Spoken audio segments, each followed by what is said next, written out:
मुंबई, नवी मुंबई, पनवेल, कोकण आणि महाराष्ट्राच्या ताज्या घडामोडी आणि अल्पसंख्याकांच्या हक्कासाठी प्रश्न मांडणारं पहिलं व्यासपीठ कोकण डायरी। आम आदमी पार्टी पनवेल महानगर व रायगड जिल्ह्यातर्फे प्रजासत्ताक दिनानिमित्ताने ध्वजावंदन, भव्य सभा व रॅलीचे आयोजन। प्रदेश अध्यक्ष अजित फाटके यांच्या प्रमुख उपस्थितीत शेकडो नागरिकांनी आम आदमी पार्टीमध्ये पक्षप्रवेश केला। निवडणुकांचे बिगुल वाजले आहेत, त्या अनुषंगाने आम आदमी पार्टी जोरदार मोर्चे बांधणी करीत असून पक्षप्रमुख अरविंद केजरीवाल यांच्या मार्गदर्शनाखाली महाराष्ट्राच्या पदाधिकाऱ्यांना पुढील वाटचालीबाबत दिशानिर्देश देण्यासाठी महाराष्ट्र प्रदेश कार्यकारी अध्यक्ष अजित फाटके पाटील यांचा राज्य दौरा सुरू होणार असल्याचे समजते।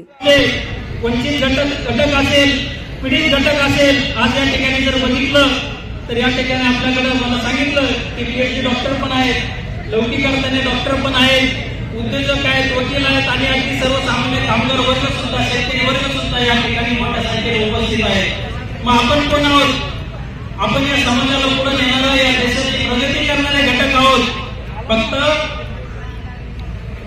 राज्यकर्ते म्हणून आपल्याला या समाजातून, या घटकांमधून माणसं तयार करायची आहे आणि आपल्यापैकी उपस्थित कुणालाही राजकीय पार्श्वभूमी नाही।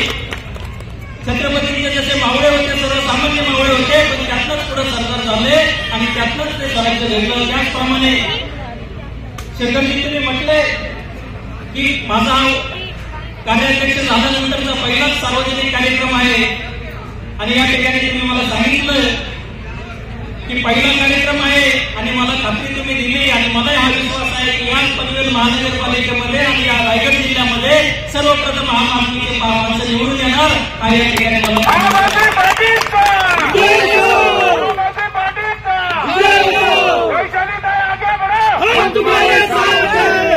त्यामुळे येणाऱ्या काळामध्ये सर्व निवडणुका डोळ्यासमोर ठेवून आपल्या सगळ्यांना काम करावं लागणार आहे। दिल्ली पंजाबमध्ये काम झालं, विचार तर आपल्या महाराष्ट्रातच आहे, आम्हा विचारासाठी म्हणून आपल्याला काम करायचं आहे। अगदी आपले धोरण बघितले तर आरोग्याचं असेल, शिक्षणाचं असेल, प्रत्येक गोष्ट असेल तर सर्वसामान्य माणसाला केंद्रबिंदू घेऊन आपण राज्य राबवतो, परंतु आपल्याला ते राज्य मिळवण्यासाठी निवडणुकीच्या माध्यमातूनच आपल्याला काम करावं लागणार आहे।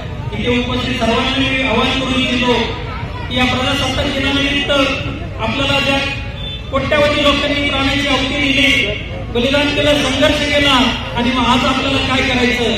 आपल्यालाही संघर्ष करायचा, पण हा संघर्ष वेगळा आहे। मी नेहमी म्हणत असतो, पूर्वीच्या काही लोक म्हणायचे देशासाठी आपण बलिदान देऊ, देशासाठी मरण पत्करू।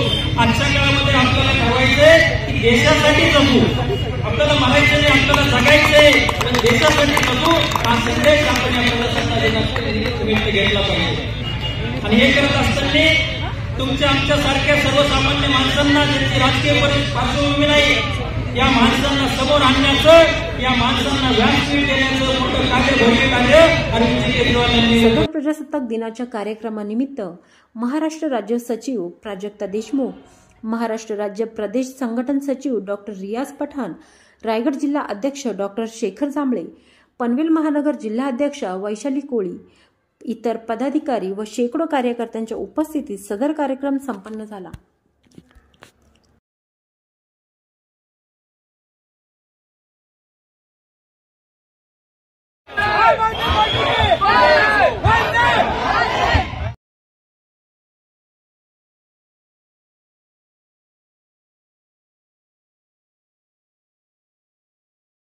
इथून पुढे येणाऱ्या काळात महाराष्ट्रामध्ये आम आदमी पार्टी प्रत्येक निवडणुकीमध्ये तुम्हाला अगदी हिरिरीने आणि पूर्ण जोशाने निवडणूक जिंकण्यासाठीच आम्ही या ठिकाणी उतरणार आहोत, हा विश्वास मी सगळ्यांना देतो। आणि आज पक्षप्रवेशाने आणि लोकांमध्ये जो बदल केला आहे त्या बदलमुळे खूप फरक पडला आहे आणि जसा आज देश स्वतंत्र झाला आहे तसा आज आम्ही समजू शकतो आज आम आदमी पार्टी महानगरपालिकेमध्ये स्वतंत्र झाली आहे आणि खूप पक्षप्रवेश आणि खूप लोकांचा जल्लोष बघून आज आम्हाला नक्की कळत आहे की आम्ही वर्षभराच्या काळामध्ये खूप काय कामं करू शकतो आणि